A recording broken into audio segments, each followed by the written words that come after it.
ಕೀರ್ತನೆಗಳು 2ನೇ ಅಧ್ಯಾಯ 1-12 ವಚನಗಳು ಓದಿಕೊಳ್ಳೋಣ. ಅನ್ಯ ಜನಗಳು ದೊಂಬಿ ಮಾಡುವುದು, ಜನಾಂಗಗಳವರು ವ್ಯರ್ಥ ಕಾರ್ಯಗಳನ್ನು ಯೋಚಿಸುವುದು ಯಾಕೆ? ಯೆಹೋವನಿಗೂ ಆತನ ಅಭಿಷೇಕಿಸಿದವನಿಗೂ ವಿರೋಧವಾಗಿ ಭೂಪತಿಗಳು ಸನ್ನದ್ಧರಾಗಿ ನಿಂತಿದ್ದಾರೆ. ಅಧಿಕಾರಿಗಳು ಒಟ್ಟಾಗಿ ಸೇರಿ ಆಲೋಚಿಸುತ್ತಿದ್ದಾರೆ. ನಮಗೆ ಅವರು ಹಾಕಿದ ಬಂಧನಗಳನ್ನು ಕಿತ್ತು ಬೇಡಿಗಳನ್ನು ಮುರಿದು ಬೀಸಾಡೋಣ ಎಂದು ಮಾತಾಡಿಕೊಳ್ಳುತ್ತಾರಲ್ಲ.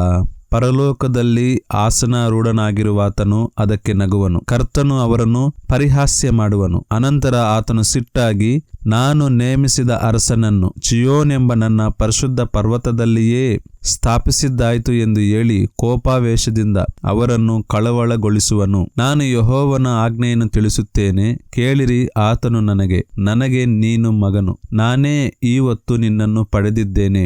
ನೀನು ಕೇಳಿಕೊಂಡರೆ ನಾನು ಅನ್ಯ ಜನಗಳನ್ನೆಲ್ಲ ನಿನಗೆ ಅಧೀನ ಮಾಡುವೆನು. ಭೂಮಿಯ ಕಟ್ಟ ಕಡೆಯವರೆಗೂ ಇರುವ ಎಲ್ಲಾ ದೇಶಗಳನ್ನು ನಿನಗೆ ಸ್ವಾಸ್ಥ್ಯವಾಗಿ ಕೊಡುವೆನು. ಕಬ್ಬಿಣದ ಗದೆಯಿಂದ ಅವರನ್ನು ನಾಶ ಮಾಡುವಿ, ಮಣ್ಣಿನ ಮಡಕೆಗಳನ್ನೋ ಎಂಬಂತೆ ಅವರನ್ನು ಒಡೆದು ಹಾಕುವಿ ಎಂದು ಹೇಳಿದನು.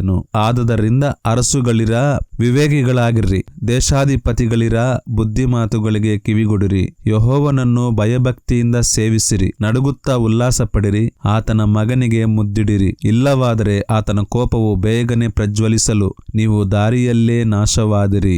ಆತನ ಮರೆಹೊಕ್ಕುವರೆಲ್ಲರೂ ಧನ್ಯರು. ಕೊನೆಯ ವಚನ ಇನ್ನೊಂದು ಸಾರಿ. ಆತನ ಮಗನಿಗೆ ಮುದ್ದಿಡಿರಿ, ಇಲ್ಲವಾದರೆ ಆತನ ಕೋಪವು ಬೇಗನೆ ಪ್ರಜ್ವಲಿಸಲು ನೀವು ದಾರಿಯಲ್ಲೇ ನಾಶವಾದಿರಿ. ಆತನ ಮರೆಹೊಕ್ಕುವರೆಲ್ಲರೂ ಧನ್ಯರು.